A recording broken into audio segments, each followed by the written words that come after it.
a PS Placeable build guide. I had to split this video into two separate videos, so we'll have a 2000 and a 3000 build guide. Obviously, most of this information is already on the website. I have them broken down into steps. We have 1 through 5 essentially.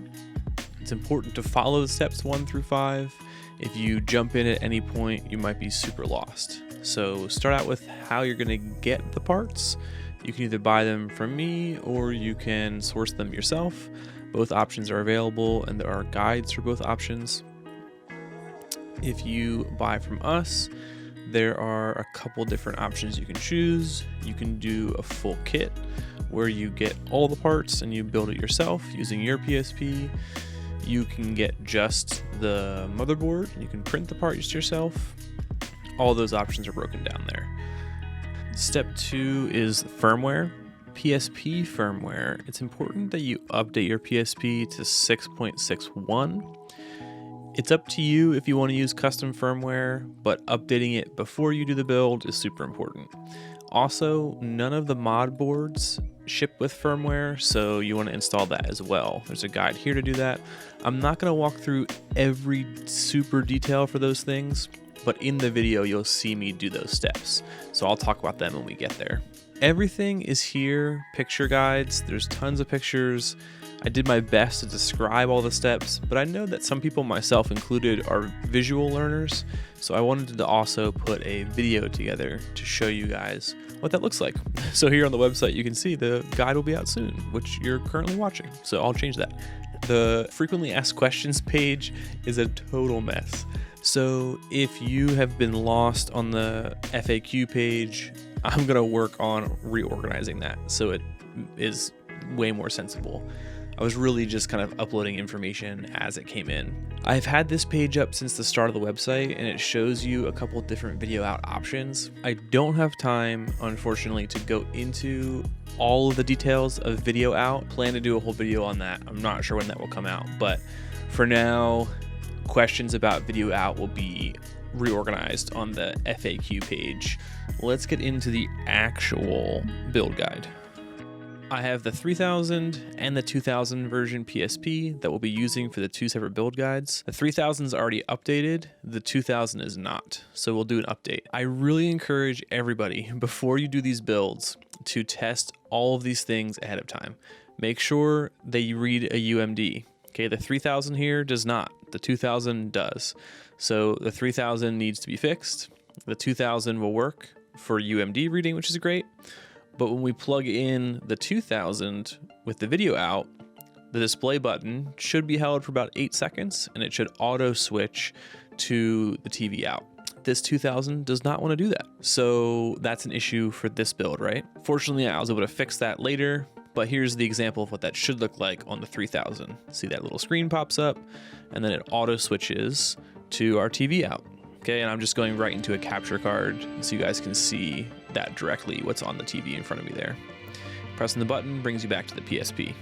Okay, that's what it should look like. It's important to do those tests ahead of time.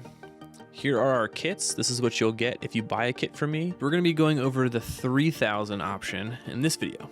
So you should get a shell that either looks like this or has an open top. We're actually gonna use the open top in this build, but I am recording this for two separate builds, so I'll show you this base and then you'll see the open top later. Okay, the bases all come with the support pegs still in place. This is important for shipping, so you have to break those out yourself, unfortunately. But here's what comes in the kit. You'll get a motherboard if you buy the kits from us, obviously. So motherboard here, and then we have 4 ribbon cables. Okay, and an LED. So I'll go over the ribbon cables and stuff later, but for now, in your smaller bag, you should have a SD card holder. You should have 4 feet, and then you should have 2 buttons for your base, 4 screws, silver ones, and 4 black screws, as well as 8 magnets. And they're all gonna be stuck together like that because the magnets I buy for these kits are super strong, so they really adhere to those screws. All right, so all we need right now is one of these black screws, and we're gonna actually push through the top here of these holes, and we'll push these base pegs out the bottom. It might take a little bit of force, but just be careful, and we'll push these out, okay? So all 4 of them need to be removed so that when we're ready to assemble, we can put the screws the other direction. So we'll pop all 4 of those out now. And you might see, once you pop them all out, a little bit of plastic left on the base. You'll just want to take some tweezers or something to remove those little pieces of plastic. I think on this one, we've got a pretty good look here, nothing left over, but if you see little pieces left over, you can pop them off with tweezers.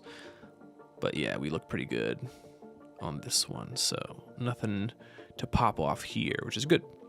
But that looks great, okay? So that's our base ready to go, and you can see here, our feet will just go right in place once we've put our screws in, but we'll do that later. We gotta do a bit more assembly first. These buttons just go right into place like this. Okay, so we can pop those in, and we can set this aside for now, because we won't need this just yet. Okay, then for our top here, we're gonna take our 8 magnets, and there are 4 holes, so each hole gets 2 magnets. It might be a little hard to get them into place, but what I do is I just slide them in as best as I can until I basically know that there are 2 in there, and then I'll come back with either like the back end of my tweezers, or I think I use my flush cutters here, and just get a little extra pressure to make them flush, because they should sit totally flush with the base of the plastic here. So you can see I left that one there really rough. So my flush cutters here, just kind of line it up just right, and then that extra angle lets me really push them into place well. And then once they're in, you can really get the leverage you need to push them in. All right, so I'm just double checking, making sure all are flush and good to go. That will keep our top and middle all locked up snug when we're ready to assemble. But you can see, right, this is how flush they should be. Really, they should go all the way like that. All right, let's get on to the disassembly of our PSP. So I've chosen to use a limited edition PSP for this build. I have a really cool speckled PLA I found, and then I'm using the normal silk red PLA for the accents here. The thing I want to mention, as we're removing the screws here, there's 2 on the top, 1 on the bottom of the PSP, and then 4 on the back. We want to hold on to all the screws we remove. The 4 from the back we're definitely going to need, and then a couple of the black screws inside the PSP we're going to need. So set those aside because we'll need them for later. The warranty sticker here. So unfortunately you're going to void your warranty, but it was also voided multiple years ago, so no big deal there. But we'll take our 4 screws out. So while we're taking those 4 screws out, I want to mention that the TA095 revision is the board revision we're working on. You can tell that by the inside of the battery compartment. The top left corner will either be all plastic, like shown here, or you'll see a kind of green motherboard in that corner. The T95s are all plastic. That green motherboard is an older revision. So if you have an older revision, the inside of the PSP is going to look slightly different than what you see in the video here, but that's okay. Basically, you're going to want to remove all the screws you see inside. So for the T95s, there's only 3, but for the earlier revisions, you should see 5 screws. So take all those screws out, and once you do, we'll pop this little corner piece up, and that will free up our ability to then get to the center buttons.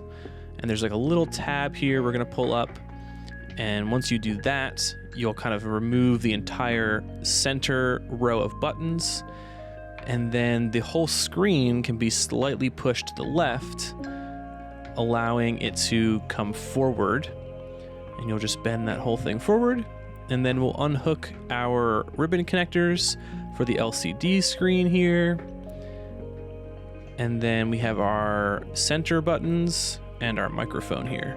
I'm also going to do the left connector and right connector at the same time because we'll be removing those next.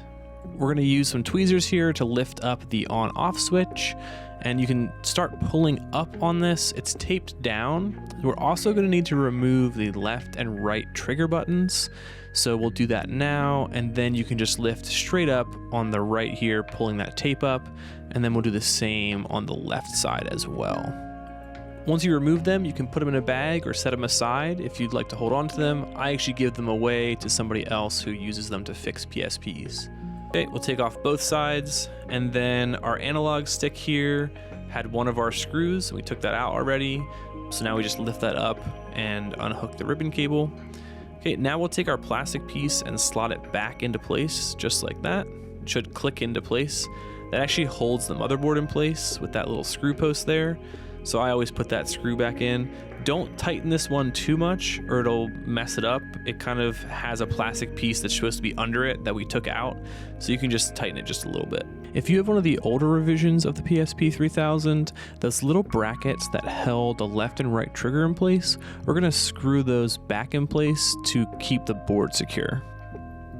Push that plastic piece to the side so the speaker pops out, and then we'll lift out and pull our power cable out. Make sure you put your finger on the motherboard there so you don't rip the connector off the board. I've done that too many times, so be careful there. Okay, and this is the only real modification we're gonna make to the shell, is we're gonna make some little cuts here with flush cutters. Okay, this little plastic line, and then there's like 3 little pegs that we cut. All that does is helps this line up with the base really well when we connect it to the printed base later. All right, so here is the power cable we removed from our PSP.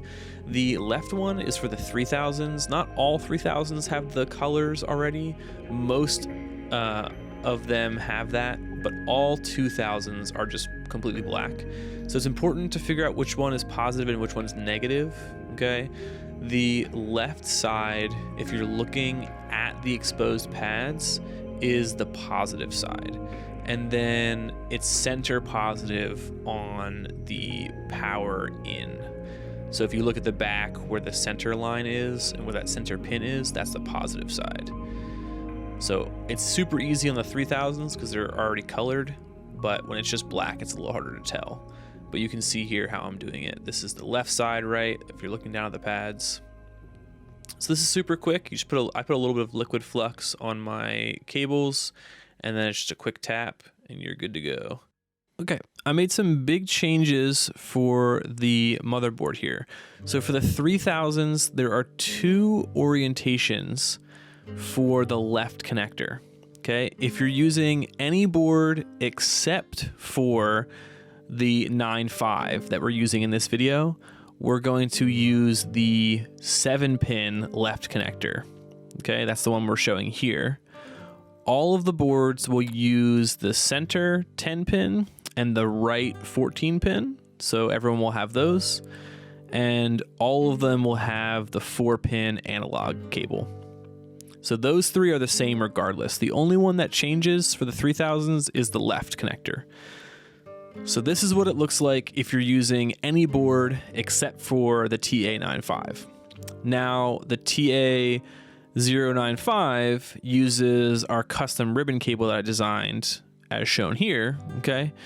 And the side should be labeled. We have one side that says TA95, and then obviously that means the other side is our mod board side. And that will go into our 10-pin connector. And it's actually 10 pins on one side, and it's 11 pins on the other, because the TA95 for some reason is 11 pins. So the cable goes from 10 to 11 so that when you plug it into the PSP, you don't have to worry about lining it up or anything like that. It just goes right into place and you're good to go. Put some tin on these pads here. Okay, we have our positive to the PSP and we have our positive and negative power in. Okay, all 4 of those pads will get tinned.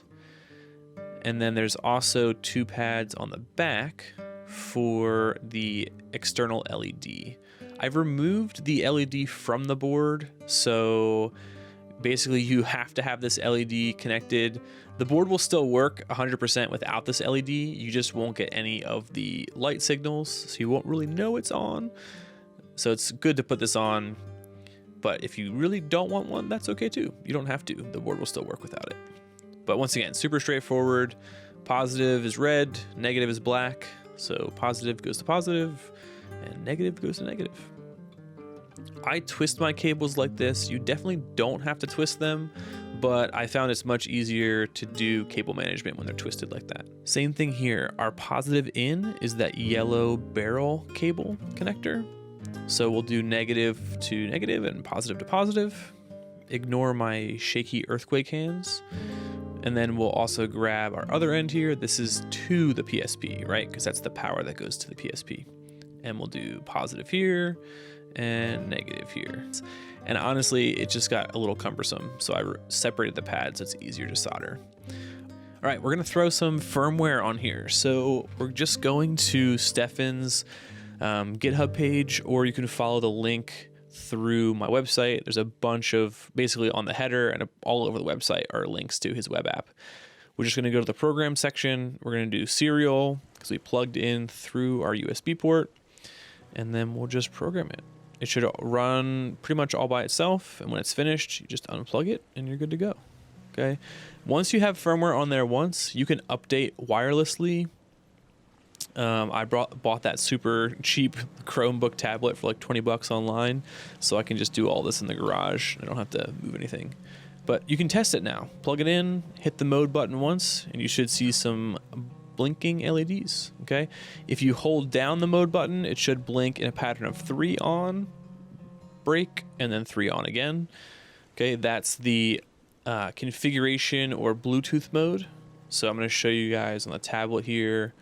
Once you have it in that BLE mode, we'll go to the configuration page, and then you just touch load mappings, and you want to get that BP32 and then pair. Okay, once you're paired up, you'll see this is the mapping page. Okay, there are tons of things you can do with custom mappings. I'm gonna put a little video together showing you guys how I made a custom button mapping for me and my Katamari that lets you essentially use the DualShock 4 like you're playing Katamari on the PS2. So you can use both analog sticks to play Katamari. So there's a ton of stuff you can do here. You can change the color of the LED if your controller supports that. You also can have up to 10 mapping groups, and each group can have 30 mapped buttons. Okay, so there's tons of stuff you can do here. And once you've made all your changes, just make sure you hit save mappings, and that'll save to your mod board. Okay, and then this is new. We have a settings page that Stephens put together that let you do a ton of things, okay? But the biggest pieces here are you can change what the mode button does. So you can see here a single click, a long click, and a double click. We've left everything exactly the same by default, but if you really want to have a hard power off, you can have it set up like that. So I have it where it's single click is pairing a controller, holding it down is power off, and double click is Bluetooth mode. Low battery threshold is huge here. If your LED is blinking on your build very rapidly, that means your controller is low battery. You can set what that percentage is there. Cold and warm boots are super important for later, but if you're experiencing video out issues, read through those cold and warm boots and adjust those settings, and that might help you with your video out issues. So now we have our ribbon cables in our mod board set up. Now we're going to connect it to the PSP. So I'm going to zoom in here so you guys can see a bit better. This is that custom ribbon cable, okay, that goes into our left side here. This is that 11-pin connector, so that should go right into place. And then we'll just clip this down. It's important not to crease any of these ribbon cables. Okay, they can be bent and folded like you see here, but you really don't want to like fully bend it at a 90 degrees and then crease it, because you could rip the actual connectors. So leaving them twisted and bent is totally fine. Just don't actually pinch them, if that makes sense. You'll see me do that in a second for the 4-pin. We have our center, our right, and our left all connected now, all respectively in place, right? Because left is to the left, middle is center, and then right is to the right. I just did a little bend, okay, into the 4-pin. That gives me that angle, so it's kind of straight going in, and then we'll just push that in place. You can do this with tweezers so you don't break it. I'm a little probably rougher than you should be, but I've done this a number of times, so I don't have much issue there. And then we'll plug our power cable in. Okay, that goes just in like it normally would. Nothing too special there. This is totally connected now. Okay, so if we plug power in, we're gonna also plug in our video out, because I like to test everything before I assemble it. Too often I've put all the screws in place to realize that one of the cables is not connected well. So we're just gonna test all that ahead of time. So we'll press our mode button once here, and our LED should blink twice and then pause, and blink twice and pause in a repeating pattern. And then we'll take our controller of choice, using a DualShock 4, put it in pairing mode, and then it should, at least the DualShock 4, turn red once it connects. Might take a couple seconds, and then we are booting. Okay, the PSP takes about 12 seconds to boot. The mod board is already set. No issue there. People have had issues with whether or not the PSP is booted. A really good way to test that is to throw a memory card in, and you should see a little orange LED.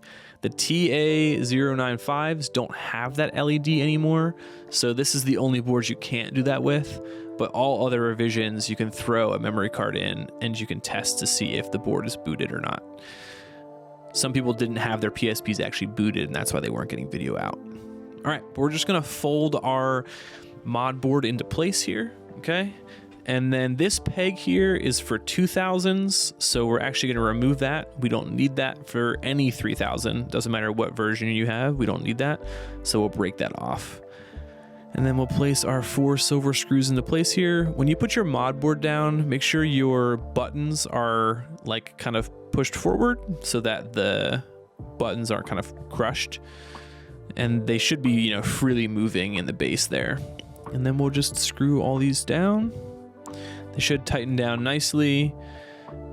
And then we're gonna kind of fish our power cable through here. I know it's a spaghetti mess of cables, but I think it's better to have longer cables and an easier assembly than have really short cables and have a really hard time actually plugging them in, because you have to keep maneuvering stuff around. So that's why I send longer ones. Then we'll take one of our black screws here and we'll put it in place to keep the power cable where it should be. Okay, then you can kind of like tuck your wires a little bit. I fold mine here and tuck it under. You don't have to go this fancy. You can kind of just tuck things into place. Once again, we don't want to crease any of these cables, right? But we can bend them and move them and push them around. That's totally fine. So I'm just kind of tucking them under. And you can even put the PSP down first and then tuck the cables under. That might even be easier. But there's no real method to this. It's just kind of getting your PSP in place. But the 4 screw posts that held the front of our PSP in place are now the posts in the base of the placeable. So we'll take those 4 screws that we set aside when we took our PSP apart, and we will now put those back in place as if we were putting the front of the PSP on, but instead we're attaching it to the base. So I always go corner to corner here. I find that works the best. And once that's good, then I'll take my other 2 corners and go that way. And I do 2 tests. So I test everything before it's assembled, and then once it's all screwed into place the way it should be, I run a second test that's actually more extensive. So what we'll do now is we'll get things connected. I'm just testing our buttons to make sure they're still free moving. They should be clicking nicely. But this is pretty much assembled for the most part. At least this is like the hardest part done as far as I'm concerned. Okay, so we're gonna take these out real quick and we will put the middle of our shell on now. So we'll take our LED cable here and we have to kind of fish it up through the middle there like that. And then we'll actually push it down into the LED holder as a part of the base there. Should go like that. I take tweezers usually and like really push it into place. That keeps it where it needs to be. And then once again, you're doing some more wire tucking. You can always tape things in place or hot glue them if you're feeling real bold. but you don't have to do any of that. You can always just kind of tuck them, and tweezers will really help you get things the way they need to be. Okay, so that should sit nice and snug and everything should be flush. And then we'll take our 4 black screws that came with our kit and we'll just pop them into these base holes. They should slide pretty much all the way in by themselves. Sometimes the plastic prints can be a little off, but basically we'll just screw these in place and they should sit flush with the other end of the shell. So we'll do corner to corner here again, and then I'll show you probably on the last one how you can kind of put your finger on the other side and then feel it as you screw forward and see how all 4 of them lie flat with the top there. That's kind of the main goal. They should bottom out that way, but sometimes the plastic's a little different, but basically you want them just to always be flush with the top there. Okay, so now your middle is good to go, and that should all be solid, not going anywhere. So now I'm gonna connect our power and our video out again, and we'll do some button testing. So this is what it looks like all totally assembled, all your cables plugged in. This is why the top is magnetic, because there's no real way to have the video cable be accessible without kind of having it sealed like that and look nice. So you have it all closed up with the top, and that makes it look good, but then you also have access to it if you need to, move the console. You don't have to unscrew anything to move it around. All right, so I'm gonna pop our memory card into our memory card holder, and then that just slots right into place. And it actually takes advantage of the PSP pin inside there. So it's a little spring loaded, just like it would be before, and it should slide in and out, no problem.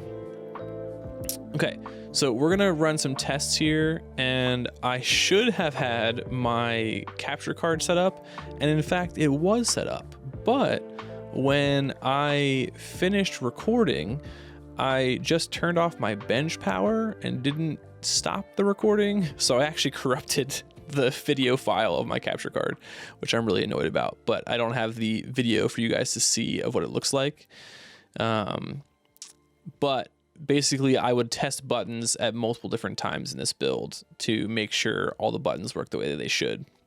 Okay, you can see here, I put a UMD in, and oh my goodness, it was squeaking like crazy.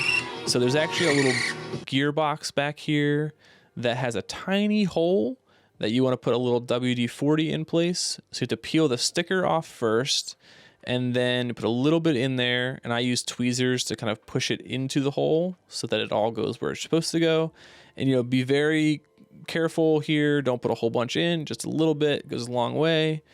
And then once it's kind of like slid down into that hole with water tension, or liquid tension, you just kind of give it a couple of these, tap it in place, and then I get the excess off with a Q-tip so it looks good in there.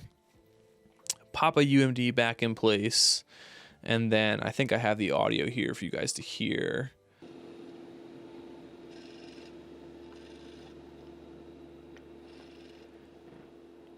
Nice.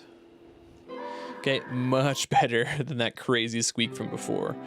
All right, so that is your kit set up and ready to go. There are a number of troubleshooting things we can do to try and fix any issues, but I really wanted to try and get this video out so you guys could see the process, you could follow along, you could pause, rewind, fast forward, whatever you choose, so you can get your kits set up and ready to go. But all we're gonna do here now is finish off the build with our little rubber feet, and we're good to go. I think my biggest encouragement for you guys is to really test as you go. Test before you fully assemble things, test the PSPs before you even take them apart. That's super important. One person I was able to help fix their build, but really their PSP video out was actually broken on the main board. So it had nothing to do with the mod, it was the PSP itself that was broken. And they just didn't have a chance really to test it, or chose not to test it before they did their build. Either option doesn't really matter. The point is, do your testing ahead of time, get as much data as you can before you do the build, so that when you're troubleshooting later, you're not kind of caught on a back foot. As this video wraps up, I wanted to showcase Stephens' work on the web app. So there's a configuration and a settings page. I showed you some examples of that earlier in the video, but I want to show you a real use case for custom button mapping. Stefan has done so much work on this web app, and I personally feel like he doesn't get enough credit for all the work that he's done. Really, the mod board is his project. The web app is all his work. I've just redesigned the mod board to fit what I'm trying to do for this consolizer, and also the UMD shell and keeping access to that was, what I was a part of. And so I want to give credit where credit's due. Stefan's done so much work. He's really stepped up and helped in a lot of areas where he hasn't needed to, and people have asked for some features and have asked for troubleshooting help, and Stefan's, gone above and beyond. So I want to give him credit for all that hard work. But here, all I'm doing is I'm mapping the buttons to fit the Katamari buttons. On original PlayStation 2, Katamari was played with both joysticks being moved in direction that you want your ball to roll. On the PSP, they changed that to up on the D-pad and triangle at the same time.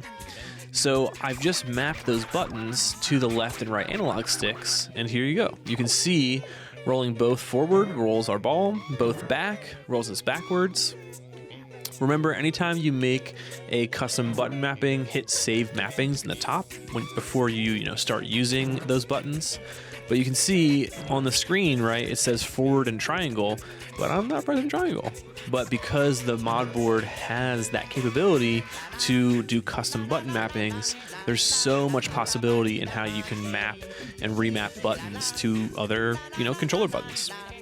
So I'm just kind of showcasing here, this is how you would play Katamari on the PS2. Really, it's just like playing Katamari on the PS2. It feels really good. And I think it's way more fun to play this way than the original way the PSP had you play. But if you've never played this game, it's really fun. I suggest getting it. All that to say, I want to just wrap this video up by saying thank you to you guys. Thank you for all the support for the project. This is something that me and Stefan just did because we thought it would be cool to have, and seeing so many people interested in it and getting so many orders has really blown me away.